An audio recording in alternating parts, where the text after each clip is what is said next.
शांताकारं भुजंगशयनं पद्मनाभं सुरेशं विश्वाधारं गगनसदृशं मेघवर्ण शुभांगं लक्ष्मीकान्तं कमलनयनं योगिभिर्दानगम्यं वंदे विष्णुं भवभयहरं सर्वलोकैकनाथम।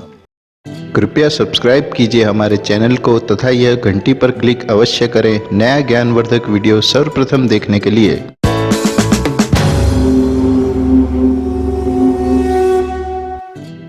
नमस्कार दोस्तों, मैं विनोद पांडे आपका हार्दिक स्वागत करता हूं आपके अपने YouTube चैनल पर।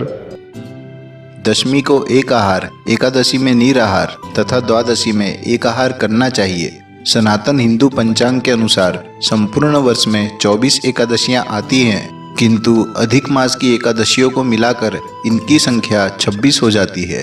प्रत्येक एकादशी का भिन्न भिन्न महत्व होता है तथा प्रत्येक एकादशियों की एक पौराणिक कथा भी होती है। एकादशियों को वास्तव में मोक्षदायिनी माना गया है। भगवान श्री विष्णु जी को एकादशी तिथि अति प्रिय मानी गई है, चाहे वह कृष्ण पक्ष की हो अथवा शुक्ल पक्ष की।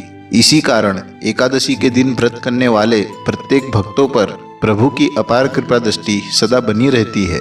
अतः प्रत्येक एकादशियों पर हिंदू धर्म में आस्था रखने वाले भगवान श्री विष्णु जी की पूजा करते हैं तथा व्रत रखते हैं, साथ ही रात्रि जागरण भी करते हैं। किंतु इन प्रत्येक एकादशियों में से एक ऐसी एकादशी भी है जिस एकादशी का व्रत जातक की प्रत्येक कामनाओं की पूर्ति के लिए किया जाता है। अतः चैत्र मास के शुक्ल पक्ष की एकादशी को कामदा एकादशी के रूप में जाना जाता है। यह एकादशी प्रत्येक प्रकार के कष्टों का निवारण करने वाली तथा मनोवांछित फल प्रदान करने वाली होने के कारण ही इसे कामदा एकादशी कहा जाता है। इसका शाब्दिक अर्थ भी है काम तथा दा, अर्थात प्रत्येक प्रकार की कामनाओं को पूर्ण करने वाला व्रत। कामदा एकादशी अत्यंत शीघ्र फलदायी होने के कारण ही इस एकादशी को फलदा एकादशी के नाम से भी जाना जाता है। चैत्र नवरात्रि तथा रामनवमी के पश्चात हिंदू नववर्ष की यह प्रथम एकादशी है। हिंदू धर्म में ब्रह्म हत्या करना सबसे भयंकर पाप माना गया है, किंतु पौराणिक विधान है कि ब्रह्म हत्या का पाप भी कामदा एकादशी का व्रत करने से नष्ट किया जा सकता है। इस व्रत में भगवान श्री विष्णु जी की पूजा अर्चना की जाती है। इस व्रत को भगवान जी का उत्तम व्रत कहा गया है।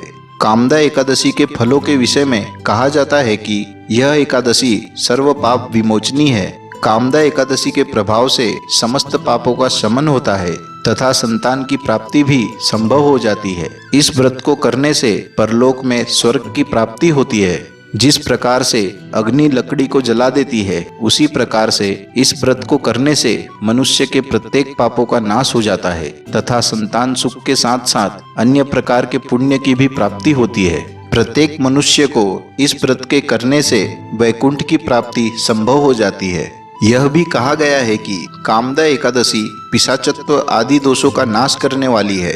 मान्यता यह भी है कि कामदा एकादशी का व्रत रखने से व्रती को प्रेत योनि से मुक्ति प्राप्त हो सकती है। इस व्रत में नमक खाना वर्जित माना जाता है। कामदा एकादशी हिंदू संवत्सर की प्रथम एकादशी होती है, अतः इसका महत्व अधिक बढ़ जाता है।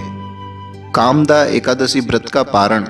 एकादशी के व्रत की समाप्ति करने की विधि को पारण कहते हैं। कोई भी व्रत तब तक पूर्ण नहीं माना जाता जब तक उसका विधिवत पारण ना किया जाए। एकादशी व्रत के अगले दिवस सूर्योदय के पश्चात पारण किया जाता है।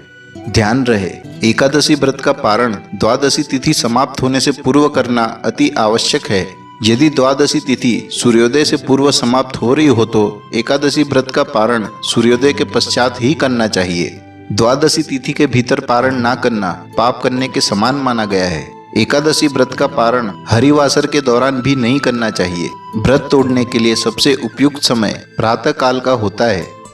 व्रत करने वाले श्रद्धालुओं को मध्याह्न के दौरान व्रत तोड़ने से बचना चाहिए। जो भक्तगण व्रत कर रहे हैं उन्हें व्रत समाप्त करने से पूर्व हरिवासर समाप्त होने की प्रतीक्षा करनी चाहिए। हरिवासर द्वादशी तिथि की पहली 1/4 अवधि होती है। यदि जातक कुछ कारणों से प्रातःकाल पारण करने में सक्षम नहीं है तो उसे मध्याह्न के पश्चात पारण करना चाहिए। इस वर्ष चैत्र मास के शुक्ल पक्ष की एकादशी तिथि 22 अप्रैल गुरुवार की रात्रि 11:35 से प्रारंभ होकर 23 अप्रैल शुक्रवार की रात्रि 9:47 तक व्याप्त रहेगी।